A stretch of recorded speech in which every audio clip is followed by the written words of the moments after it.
Pessoal, não vamos esquecer de acionar o sino.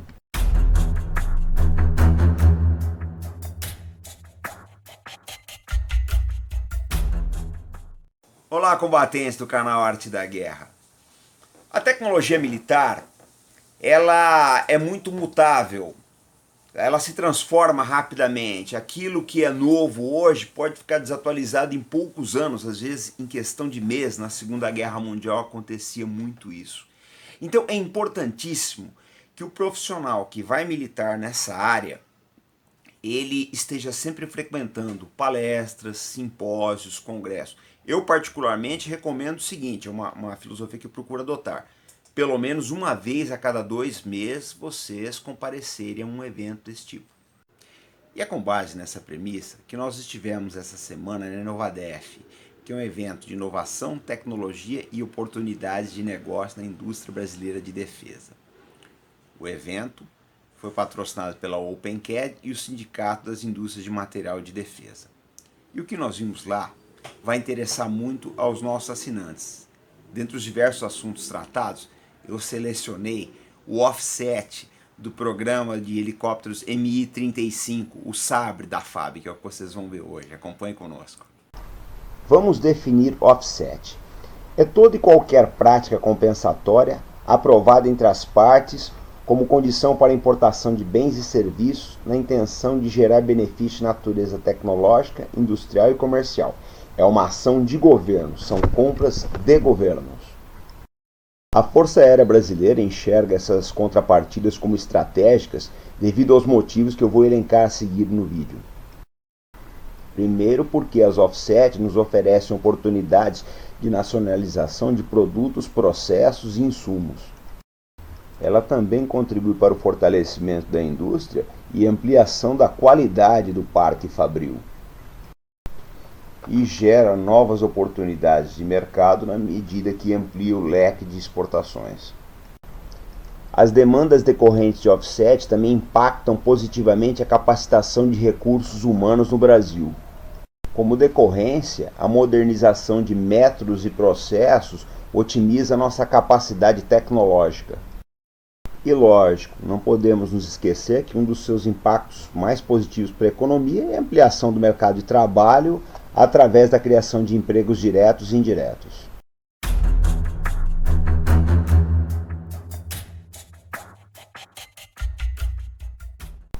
O primeiro exemplo que nós temos aí é o MB-326, o Chavante, que todo mundo conhece. Foi fabricado no Brasil sob licença da Ermac, até exportado para alguns países, e com essa aeronave nós dominamos a tecnologia de pressurização de cabine. Depois veio o manejo das aeronaves Northrop F-5, que nos legaram a expertise de honeycomb e materiais compostos. E aí vocês têm os primeiros frutos, pois como decorrência do aprendizado em pressurização do Chavante e honeycomb dos F-5, a Embraer desenvolveu o Xingu. O Xingu foi exportado e as forças aéreas da França, inclusive, utilizam 43 exemplares e estão muito satisfeitos com a aeronave. Em seguida vem outro grande case do sucesso da indústria aeronáutica brasileira, que é o MX. Ele representa um verdadeiro salto tecnológico na medida que nos ensinou integração de sistemas, digitalização, armamentos, novos materiais e chegamos inclusive a fabricar peças para a versão italiana. Esse caso aqui também é interessante. A Varig adquiriu 4 MD-11 da McDonnell Douglas nos Estados Unidos. Como contrapartida, a Embraer teria expertise para fabricar e vender mais de 100 flaps para MD-11. Chegou a fabricar 300. Foi um sucesso tremendo e são as maiores estruturas que a Embraer fabricou até hoje. O projeto só parou quando a Boeing comprou a McDonnell Douglas e encerrou a linha de produção do MD-11 porque ele era um concorrente para o Boeing 747. Uma outra decorrência positiva desse projeto foi que a McDonnell Douglas financiou a entrada do Embraer 120 no mercado americano. Como decorrência disso, nós tivemos essas portas abertas e isso foi muito bom para a Embraer. Existem outros cases de sucesso de offset, mas o que já foi mostrado até o momento nos permite uma constatação interessante. Em 1968 e 69, a indústria aeronáutica europeia lançava o Concorde, enquanto aqui no Brasil nós engatinhávamos com o Bandeirantes. Decorridos 50 anos, a indústria aeronáutica europeia tem como ponto o Airbus A350 e o Brasil tem a família de jatos E2 da Embraer. O fato é que não existem diferenças significativas estruturais nessas aeronaves, pois ambas empregam os mesmos materiais, mesmos processos de fabricação e mesmas expertises em termos de gerenciamento.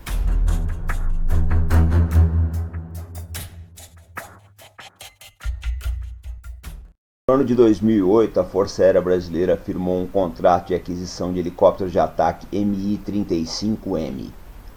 Diferente do que é feito usualmente na FAB, né, que conduz esses contratos através da COPAC, a compra do Mi-35 foi feita pelo Comando Geral de Apoio. A visão primordial do CONGAP era a manutenção, então preconizava-se que todo o apoio aos sistemas deveria ser feito localmente no Brasil, de preferência nos Afonsos. Posteriormente, acertou-se com a Rosoboronexport, que é a estatal russa responsável pela venda dessas aeronaves, que deveria se procurar no Brasil uma empresa com a capacidade de realizar essas manutenções. A Rosoboro selecionou e submeteu ao escrutínio da Força Aérea a empresa IAS, Indústria de Aviação e Serviços, localizada em São José da Lapa, próximo ao aeroporto de Confins, em Minas Gerais. A IAS já tinha experiência anterior em manutenção de motores das aeronaves Hércules C-130 da Força Aérea Brasileira. Também já dera a manutenção nos motores do C-295 e diversas outras aeronaves da FAB. Dentre outras atribuições, a IAS vai ser responsável pela manutenção dos rotores principal e de cauda da aeronave. Também vai se habilitar a dar manutenção em toda a parte estrutural do Mi-35M. E uma das partes mais complexas e importantes, que é a manutenção dos dois motores, as duas turbinas do Mi-35. Também não ficou de fora a manutenção do MGB, Main Gearbox, a caixa redutora da aeronave. Inclusive já estão no Brasil 30 russos encarregados do setup do banco de provas de motor e da caixa redutora, MGB. Está previsto para entre julho e agosto desse ano que a IAS vai ser auditada pela DIRMAB, Diretoria de Material Bélico da FAB, no sentido de certificar a mesma para toda a operação na aeronave, inclusive overhaul. Isso é um diferencial importante, porque a Venezuela, nosso vizinho, que opera o Mi-35, não tem capacidade de fazer esse tipo de manutenção. Eles precisam colocar a aeronave no avião e mandar para a Rússia para fazer, ao passo que nós podemos fazer localmente e talvez no futuro até terceirizar e fazer desses países. Isso é interessante, vocês podem comprovar nesse mapa. Os países em azul são os países que operam a família Mi, ou Mi-35 ou Mi-24. Sendo que só na América Latina existem 320 helicópteros da fábrica 1000, vezes 2 motores, são 640 motores em potencial para serem manutenidos no Brasil. Agora falando um pouco da aeronave, o Mi-35 é uma aeronave fora de série, os russos pensaram em muita coisa. Nessa foto, por exemplo, vocês veem ele com o rotor principal iluminado, que é para facilitar o voo e formação durante a noite. O canhão dele também é outra coisa fora de série. São dois canhões geminados de 23 milímetros, ou seja, alto poder de destruição. Eles têm a capacidade até de executar tiro de lado, a aeronave voando e atirar lateralmente. A manutenção da aeronave é outra coisa também que foi projetada pensando no operador. É muito fácil sacar o motor no campo e também não tem áreas no step. Você pode pisar em qualquer ponto sem medo de danificar a estrutura. Já há quem diga que o nosso esquadrão de Porto Velho é o esquadrão de Mi-35 mais voado do mundo. Eu não duvido disso. A aeronave tem um recorde aí de operação, porque eles usam a mesma desde 2010 sem trocar motor. Inclusive a Força Aérea chegou a fazer voo de formatura com 10 aeronaves operando ao mesmo tempo. É um recorde de disponibilidade. Bom, pessoal, eu acho esse nosso vídeo de hoje um dos mais importantes, no sentido de que ele mostra, eu acho que duas coisas essenciais. Primeiro, que o profissional ele precisa estar sempre se atualizando. Vocês viram aí, o salto evolutivo, tecnológico que essa aeronave está trazendo para a Força Aérea Brasileira e para a nossa indústria aeroespacial. E para acompanhar esses saltos, acompanhar essas inovações, o profissional tem que estudar. Então, o vídeo, uma coisa importante que esse vídeo mostra é exatamente a assiduidade que nós temos que ter quanto a simpósios, palestras, congressos, debates, etc. Esse é um ponto. Outro ponto é o seguinte, pessoal. Não existe indústria de defesa sem um investimento governamental.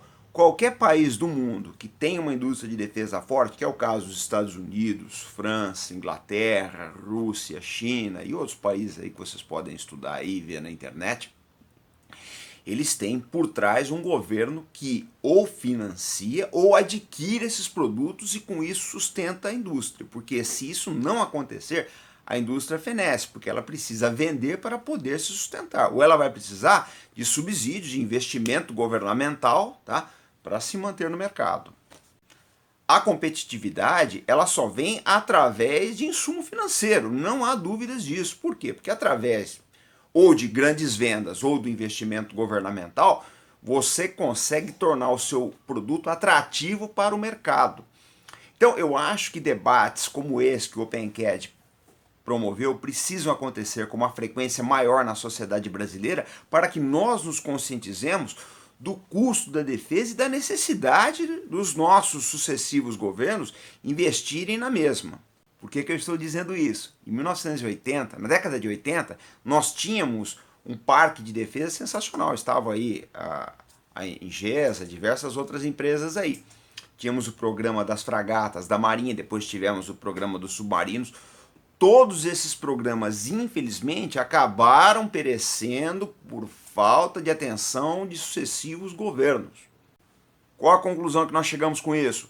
Defesa não pode ser um programa de governo, tem que ser um programa de Estado. Ele precisa estar na Constituição, ele precisa estar garantido pelo Estado brasileiro. É uma necessidade muito grande. O Brasil é um país rico, tá? E naturalmente cobiçável. Então ele precisa ter uma defesa à altura dessas características. Pessoal, esse foi o nosso vídeo de hoje. Tá?